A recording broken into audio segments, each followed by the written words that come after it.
শিরস্ত্রাণের লোহাটা গাল থেকে বের করবেন, বের হচ্ছে না। সেই শিরস্ত্রাণের লোহা আস্তে করে যখন টান মারলেন, ফিনকি দিয়ে রক্ত বের হওয়া শুরু হয়ে গেল। গড়ে গড়ে রক্তগুলো পড়ছে।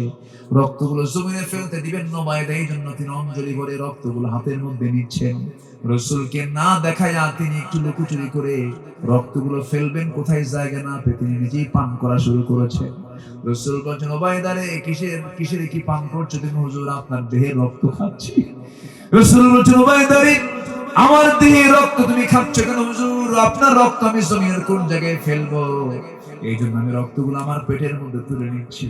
রাসূল বলেন, সাহাবীরা, তোমরা যদি আমার কোন জান্নাতি কোন বান্দাকে দেখতে চাও, আমার সাহাবীকে দেখতে চাও, ওবায়দারের দিকে তাকাও। যে দেহে আমার রক্ত ঢুকছে সেই দেহ জান্নাতে যাবে না।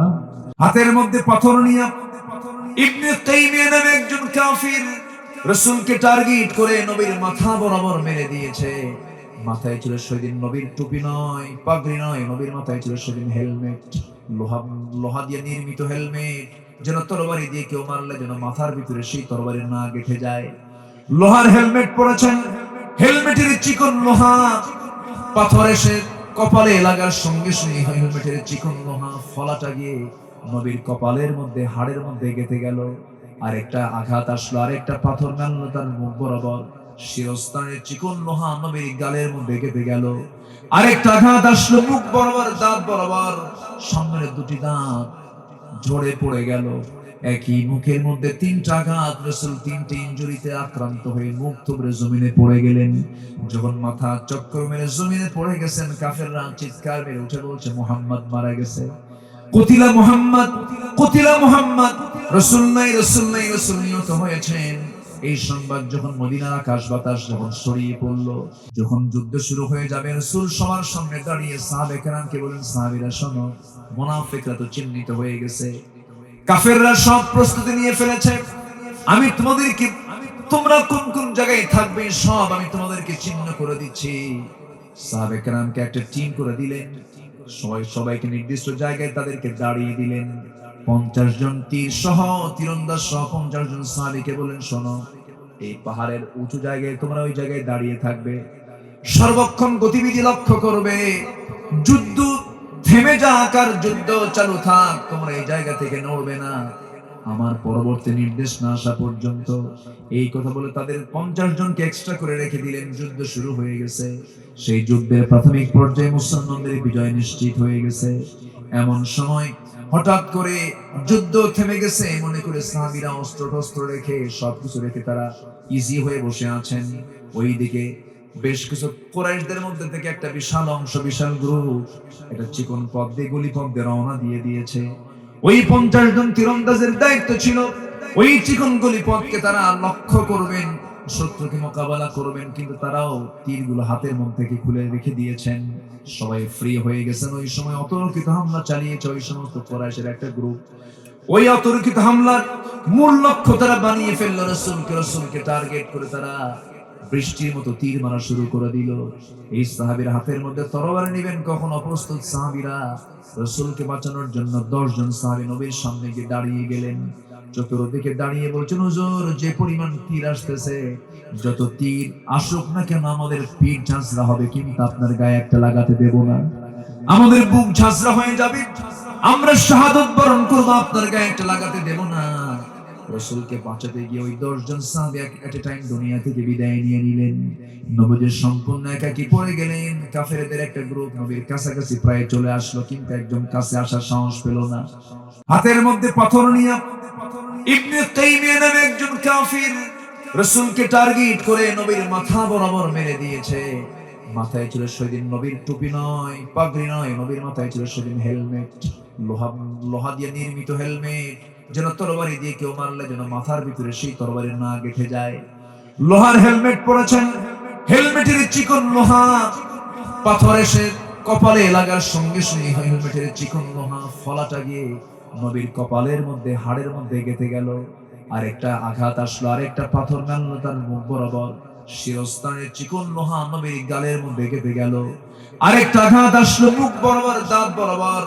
সামনের দুটি দাঁত ঝরে পড়ে গেল। একই মুখের মধ্যে তিনটা আঘাত। রাসূল তিনটে ইনজুরিতে আক্রান্ত হয়ে মুখ থুবড়ে জমিনে পড়ে গেলেন। যখন মাথা চক্কর মেরে জমিনে পড়ে গেছেন, কাফেররা চিৎকার মেরে উঠে বলছে, মুহাম্মদ মারা গেছে, কুতিলা মুহাম্মদ, কুতিলা মুহাম্মদ। রাসূল নাই, রাসূল নাই, রাসূল নিহত হয়েছেন। এই সংবাদ যখন মদিনার আকাশ বাতাস যখন ছড়িয়ে পড়ল, মদিনার সকল সাহাবীর কানে যখন চলে গেছে, ওমর ফারুক শোনার সঙ্গে সঙ্গে পাগলের মতো হয়ে ছুটোছুটি করছেন আর বলছেন, যে দুনিয়ায় রাসূল নাই সেই দুনিয়া ওমরের বাঁচার কোনো প্রয়োজন নাই। তন্ন তন্ন করে সাইয়েদনা আলী মনে মনে চিন্তা করছেন, না না, দিনের কাজ এখনো শেষ হয়নি, রাসূল তো মারা যেতে পারেন না। তন্ন তন্ন করে খুঁজতে খুঁজতে গিয়ে দেখেন আমার নবী উহুদের ময়দানে একটা গর্তের মধ্যে উপর হয়ে পড়ে আছেন, রক্তগুলো থোকা থোকা পড়ে আছে। হযরতে আলী রাদিয়াল্লাহু তাআলা রাসূল কেমনটা দেখে চোখের পানি আটকাতে পারলেন না। রাসূলকে চিৎ করে শোয়া দিয়ে দেখেন তার দাড়িগুলো লাল হয়ে আছে, জুব্বাটা লাল হয়ে আছে, রক্তে রঞ্জিত রাসূল। যে রাসূলের সম্মান কত, কি মর্যাদা আল্লাহ তাআলা তাকে দান করেছেন। আমার নবীজি মুখ থুবড়ে পড়ে আছে। সাইয়েদনা আলী বলছেন, ইয়া রাসূলুল্লাহ, আপনাকে এত অত্যাচার করলো, আপনাকে এত নির্যাতন যে জাতি করলো, আপনি তাদের জন্য লানত করুন। রাসূল বলছেন, আলী, আমি ওই সমস্ত বন্ধ করব না, তবে একটা কথা জেনে রেখে দিও আলী, এই জমিনে আমার রক্ত যখন ঝরেছে, এই জমিনে আল্লাহর দ্বীন কায়েম হয়ে যাবে। দ্বীন কায়েমের জন্য নবীর দেহ থেকে যদি রক্ত ঝরানোর প্রয়োজন হয়, আমার আপনার দেহ থেকে রক্ত ঝরানোর দরকার আছে না নাই? আসতে বলবেন না, আছে না নাই? সস্তা সুন্নাত মানবেন, রক্ত দেওয়া সুন্নাত মানবেন না। মুনাফিক ফাসিক, মুনাফিক ফাসিক, ঠিক কি না? আমার ভাইয়েরা, সেই মুহূর্তে সাইয়েদনা আলী করলেন কি, রাসূলকে কোলের মধ্যে উঠায় নিলেন। রক্তাক্ত আহত রাসূলকে কোলের মধ্যে উঠায় নিয়ে দৌড় মেরে তাকে নিয়ে রুমা পাহাড়ের উঁচু জায়গায় শোয়া দিলেন। উহুদ পাহাড়ের উঁচু জায়গায় তাকে শোয়া দেওয়া হলো। নবীর সামনে সাহাবীরা বসে আছেন। নবীর সামনে সাহাবীরা বসে থেকে রাসূলকে দেখে দেখে তা কাঁদতেছেন। একজন সাহাবী ছিলেন উবাইদ ইবনুল জাররাহ রাদিয়াল্লাহু তাআলা আনহু। নবীর সামনে বসে থেকে নবীর কপালের লোহা দেখি সহ্য করতে না পেরে হাতটা লাগায় দিয়া তার সেই লোহাটা টান মেরে বের করবেন, বের করতে পারছেন না। রাসূল চিৎকার করছেন, রাসূল আওয়াজ দিচ্ছেন। সাইয়েদনা উবাইদা মনে মনে চিন্তা করলেন, কিভাবে এই লোহাটা বের করা যায়, হাত দিয়ে টান দিয়ে তো বের হচ্ছে না, সময় লাগতেছে। এবার তিনি চিন্তা করেন, দাঁতটা লাগাবো, যা আছে যা হয়ে যাবে যাক। দাঁতটা লাগায় দিলেন। দাঁতটা লাগায় দিয়া এমন জোরে সজোরে টান মারলেন, এক টানে লোহার ফলা বের হয়ে আসলো, সঙ্গে দুটো দাঁত ভেঙে পড়ে গেল। রাসূল বলছেন, উবাইদা, আস্তে টান দিলে তোমার দাঁতটা ভাঙতো না, কি দরকার ছিল এত জোরে টান মারার? উবাইদা বলছেন, হুজুর, আস্তে টান দিলে আপনার কষ্ট হবে মনে করে জোরে টান দিয়েছি, আমার দাঁত ভেঙেছে তো কি হয়েছে? রাসূল বলছেন, তোমার দাঁতটা ভেঙে গেল, তোমার ক্ষতি হয়ে গেল হুজুর, আপনাকে মহব্বত করতে গিয়ে আমার দাঁত কেন, আমার কলিজাটা ছিঁড়ে বের করে দেব, আমার দুঃখ নাই। জোরে কান সুবহানাল্লাহ, আরো জোরে কান সুবহানাল্লাহ। শিরস্ত্রাণের লোহাটা গাল থেকে বের করবেন, বের হচ্ছে না। সেই শিরস্ত্রাণের লোহা আস্তে করে যখন টান মারলেন, ফিনকি দিয়ে রক্ত বের হওয়া শুরু হয়ে গেল। গড়ে গড়ে রক্তগুলো পড়ছে, রক্তগুলো জমিনে ফেলতে দিবেন নবায়দা, এই জন্য তিনি অঞ্জলি ভরে রক্তগুলো হাতের মধ্যে নিচ্ছেন। রাসূলকে না দেখায়া তিনি একটু লুকোচুরি করে রক্তগুলো ফেলবেন, কোথায় জায়গা না পেয়ে তিনি নিজেই পান করা শুরু করেছেন। রাসূল বলেন, উবাইদা রে, কিসের কি পান করছো তুমি? হুজুর, আপনার দেহের রক্ত খাচ্ছি। রাসূল বলেন, উবাইদা রে, আমার দেহে রক্ত তুমি খাচ্ছ কেন? হুজুর, আপনার রক্ত আমি জমিনের কোন জায়গায় ফেলবো, এই জন্য আমি রক্তগুলো আমার পেটের মধ্যে তুলে নিচ্ছি।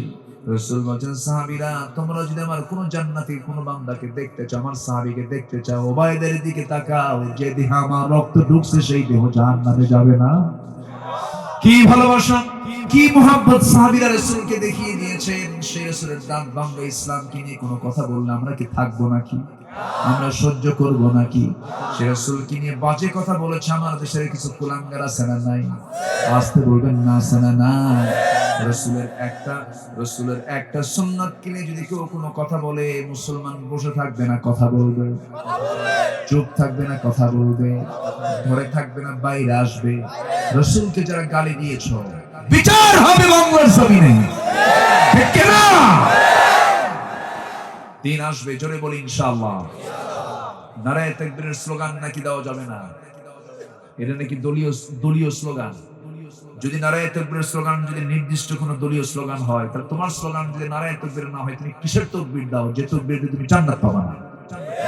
মুসলমানদের তাকবীর হবে নারায়ে তাকবীর, আর যদি নারায়ে তাকবীর, এই ছাড়া মুসলমানদের কি তাকবীর নাই। নামাজের তাকবীর কি? আরো জোরে। জন্মের সময় কি? জানাজার তাকবীর কি? যারা বলে তাকবীর কোন স্লোগান দেওয়া যাবে না, তাদের জানাজাও না দিয়া কুকুর সিগাল বিড়ালের মতো তাদের বিদায় করা দরকার।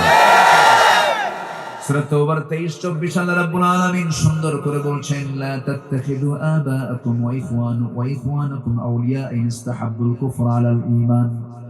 ঈমানদারেরা, তোমরা কখনো তোমাদের বাপ এবং ভাইদেরকে বন্ধু বানায়ো না, যে বাপ ভাই তারা কুফরকে ঈমানের উপরে প্রাধান্য দিয়েছে। কুফরকে ঈমানের উপর প্রাধান্য দিয়েছে মানে ঈমান বাদ দিয়ে তারা কুফরকে ধরেছে। যদি তোমাদের বাপ হয় ভাইও হয়, তাদেরকে তোমরা বন্ধু হিসেবে গ্রহণ করতে যেও না। যদি গ্রহণ করতে যাও, ফাউলাইকা হুমুয যালিমুন, এরা হবে জালিম। এরা হবে কি? জালিম। কিন্তু দুঃখ লাগে, একই পরিবারে একই বাবার 4 সন্তান, 4 ভাই 4 দল করে। আছে না নাই? দেশে যত দল আছে সব দলে এক বাড়ির মধ্যে কি ইমানদার পাকা। যত দল সব দল এক বাড়ির ভিতরে আছে। যে দল ক্ষমতায় থাকে সেই ভাইটাকে ডাক দিয়ে বলে, ভাই শোনো, 5 বছর আমাদের 3 জনকে চালাও, আমরা যখন ক্ষমতা আসবে তখন তোমাকে আমরা চালাবো। আছে না? আসতে বলবেন না? আছে না নাই? এটা হচ্ছে টাটকা মুনাফিক। কি মুনাফিক বলেন? টাটকা মুনাফিক এগুলো। আমার ভাইয়েরা, এখানে আল্লাহ তাআলা বাপ ভাই কি মানা করে দিয়েছেন। তোমার বাপ তোমার ভাই যদি কুফরকে যদি ঈমানের উপরে প্রাধান্য দিয়ে দেয়, সেই বাপ ভাইকে তুমি বন্ধু বানাতে পারবা না। যদি বানিয়ে ফেলো, তোমার জন্য এটা জুলুম হয়ে যাবে, তুমি জালেমদের কাতারভুক্ত হয়ে যাবে। দ্বিতীয় আয়াতে আল্লাহ তাআলা 8টা ভালোবাসার শ্রেণী উল্লেখ করেছেন। কয়টা বলেন?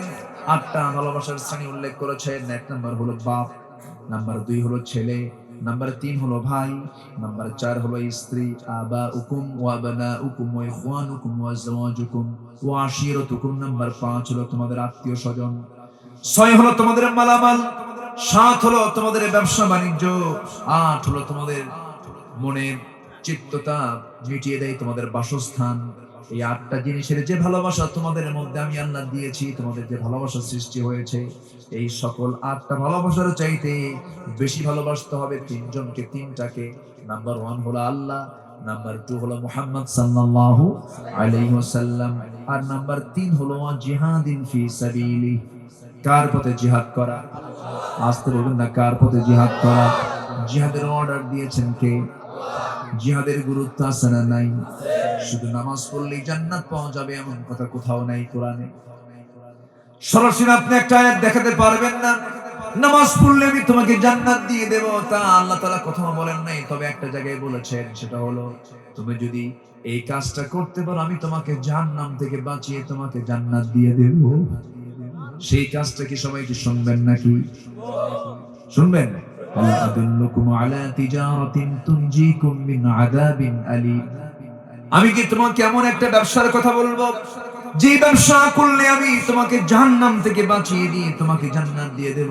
তুমিনুনা বিল্লাহ, আল্লাহর প্রতি ঈমান আনবে। তুমিনুনা বিল্লাহি ওয়া রাসূলিহি, রাসূলের প্রতি ঈমান আনবে।